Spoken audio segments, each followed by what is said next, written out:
Hey guys, welcome to today's Vehicle Visionary. Today we're going to do another POV video, and tell me what you think about this, the point of view video, if you don't know what that means, with this 2020 Land Rover Range Rover Sport HST. And these videos are a little bit easier for me to shoot and maybe give you a little bit better content more often. But let me know what you think. If you want me to go back to just exclusively doing the regular videos that I normally do, then I will be happy to do that. But today, this is what we're going to take a look at. This is the 2020 model, and I'll put all the specs on the screen and all that good stuff. The price point on this particular model is a little bit over $95,000.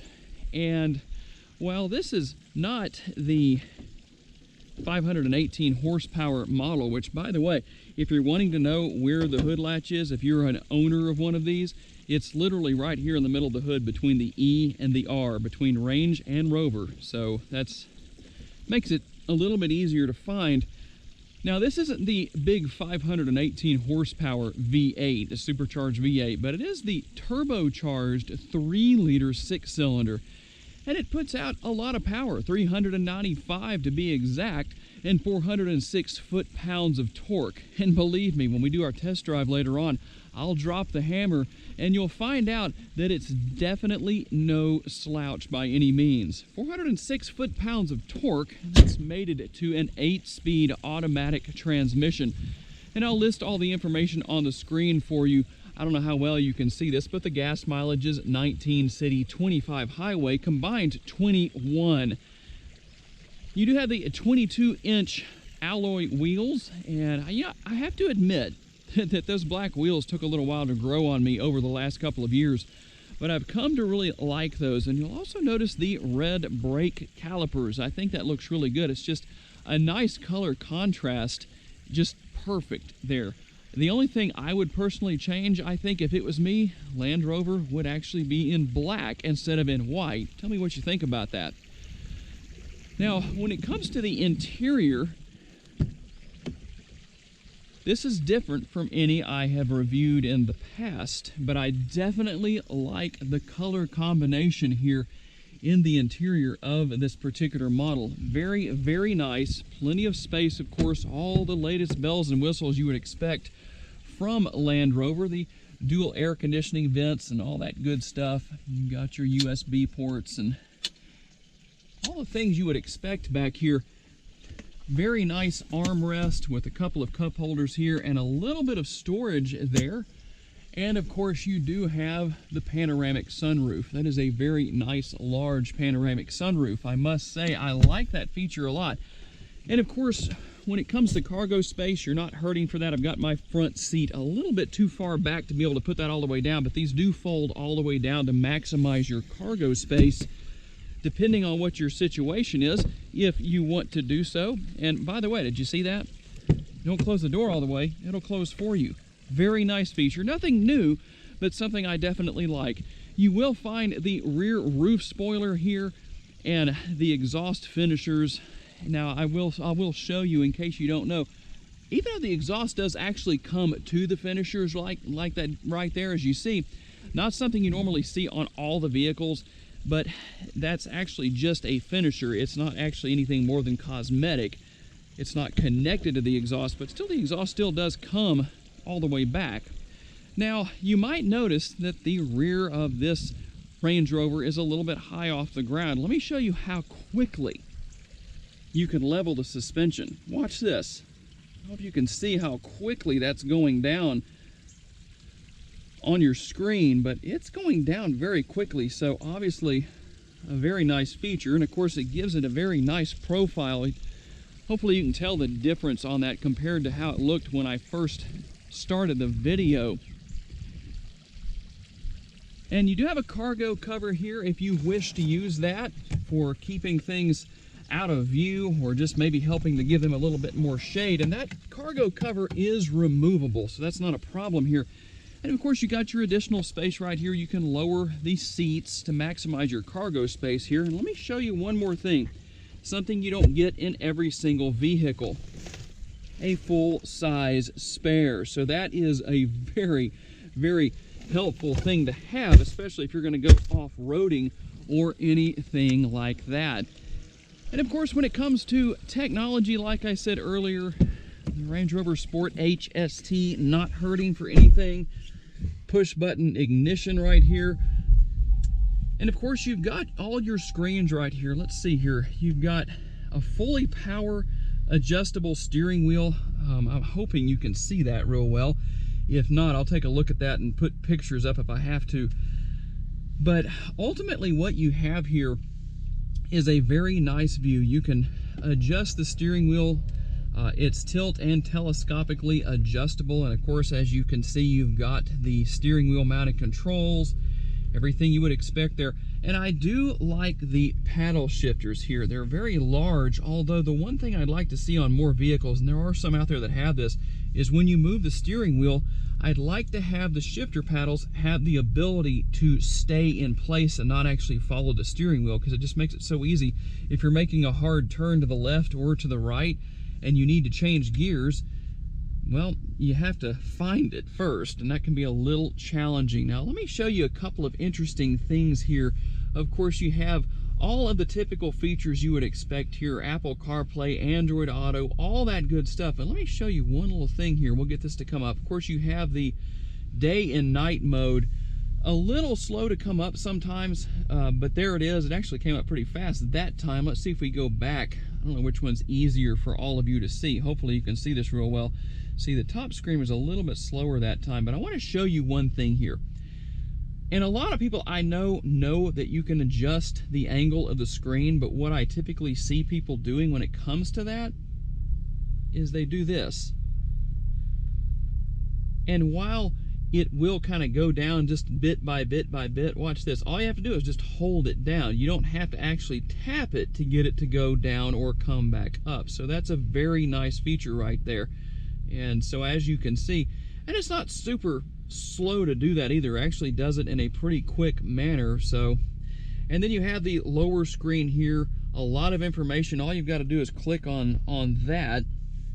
Depending on what you want to change, you can change the seats, you can change settings for the vehicle, and there are multiple modes for driving. And let me just work through those real quick for you, just so you can see what those are. And you know, I'm probably not going to drive in eco mode, but depending on what you want or what your situation is, you can either manually select, you can use the dial right here, or you can actually use your finger on the touch screen to select depending on what you want, or you can push the dial down like that and it's going to select the driving mode for you. And you do have hill descent control right there if you want to use that. There are a lot of nice driving features here. One thing that is a little tricky, I guess you could get used to it, it's not something I drive every day. To change the fan speed, you have to push the fan button right there, and then over here on the right hand side you just adjust that, and then you can push that and go back to your dual zone climate control. I do like the the shifter, the way that looks. I'm going to put that into gear right there, and if you want to drive in sport mode and use the shifter paddles, all you got to do is move the shifter over to the left, or you can leave it right there where it is in its stock position, and you can let it shift itself, or you can shift the 8-speed automatic transmission manually if you so desire. Now let me do something here. I hope you can see this okay. We might have to reshoot this, I'm not sure.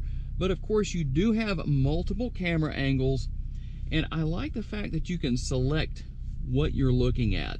See, we've got all the different selections here, and basically all you have to do is just push the appropriate area on the screen to look around the vehicle. Let's see here. Whoops. There we go. And it's actually very easy to use. I really like that. So, of course, you do have the backup camera as well. So you have all of those nice features and options here. Electric parking brake. You can turn off safety features, which there are a lot of safety features, and I'll list those on the screen for you. And if you want to conceal your cup holders, you can just do that right there. But you do have your cup holders there. And here's something that is interesting. I don't know if you've seen this before. Some of you may or may not have. You actually have a mini refrigerator here, and it has two different settings here. You've got the two blue lights there. I hope you can see those okay on the screen. We've got a little bit of a glare here. But you can either use it on high or you can use it on low. But that actually gets very cold. Not a ton of space, but you can put a few little bottles of water or some snacks or maybe a combination of both in there. Of course, USB ports. You've got a slot for a memory card right there. This is definitely a very nice vehicle. Now, I hope that when we do our test drive here in just a minute that you are able to see the heads-up display. That looks very nice. I like the fact that it's there. Of course, you have the controls here for the shade or opening and or closing the sliding sunroof here, the power roof, the panoramic roof, very nice. I'm just going to open that just a little bit. We won't worry about driving with that open today, even though the wind noise isn't that terribly bad. I do have the shade open right now just to show you what's going on. So why don't we go ahead and hop out on the road?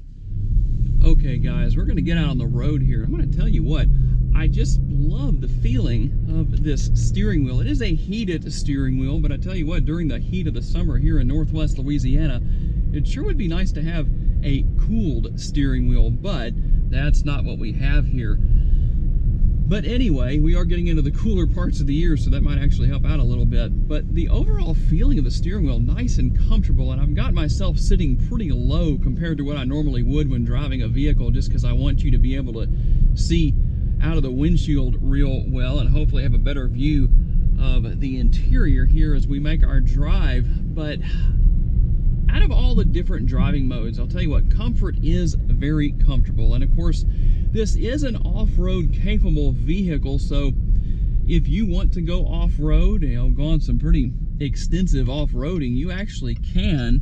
And even though I'm driving in dynamic mode, everything is set to its most aggressive abilities or settings here, I must say this is still a very smooth riding vehicle.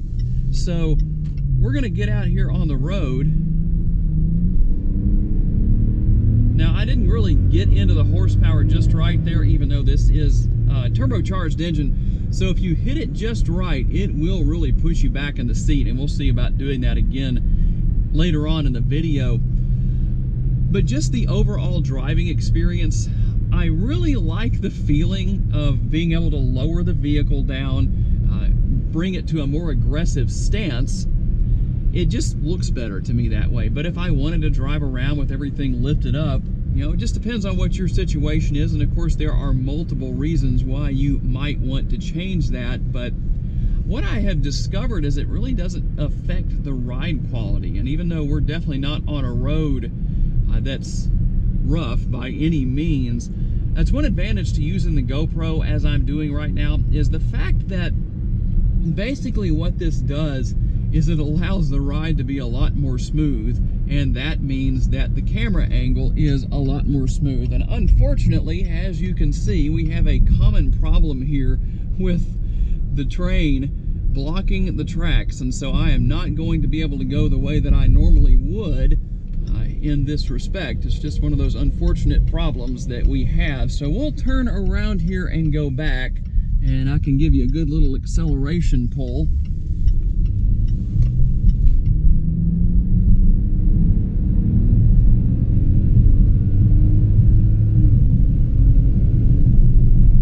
Tell you what, you can really feel that combination of 395 horsepower and 406 foot-pounds of torque. Now, this isn't really what I would call a large SUV. It's reasonably large in size, but it's not too big. But it is really easy to get around and really easy to maneuver. So you're not going to have a hard time with a short turning radius. A tight turning radius is definitely what this does have. So it's easy to get around, easy to maneuver, easy to park, not a big deal in that respect. And hopefully the camera is steady. Now we're on a little bit more rough portion of the road, but still the ride quality is very enjoyable. Everything's easy to get to overall as far as all the controls, the steering wheel mounted controls and the shifter paddles and everything like that.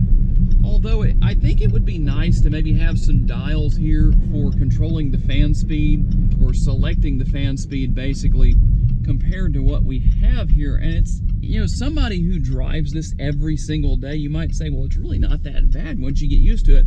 But since you have basically a digital process for that, you pretty much have to look down if you want to change the fan speed. But again, tell me in the comments, for those of you who have driven either a Range Rover Sport like this, there are other models that Land Rover offers that has the same screen setup and everything. Tell me how that's worked out for you. Tell me if you've gotten used to it, if it's basically no problem now. You might be so used to where it is, you don't even have to look down there. I'd be curious to know. But overall, I really enjoy what I am experiencing here. Although if I was going to buy a Range Rover Sport just for my personal preferences, I realize the gas mileage wouldn't be quite as good. I would definitely want the 5-liter supercharged V8 putting out the 518 horsepower. But I'll tell you what, this one is no slouch. It's a lot of fun to drive. It's enjoyable. It's just comfortable. Very luxurious, very nice. So that's it for today's video, guys. But let me remind you, when we hit 25,000 subscribers, one of you is going to win a gift card from Amazon for $250. And what I've decided to do is every time we hit another milestone, when we hit 50,000, I'll give away a $500 subscriber or Amazon gift card, 750 for 75,000. So make sure you hit the subscribe button. And of course, I'd like to thank my friends at Land Rover of Shreveport for loaning me this Range Rover Sport for the day, and all of you for being kind enough to take the time to watch. I look forward to seeing you in my next video.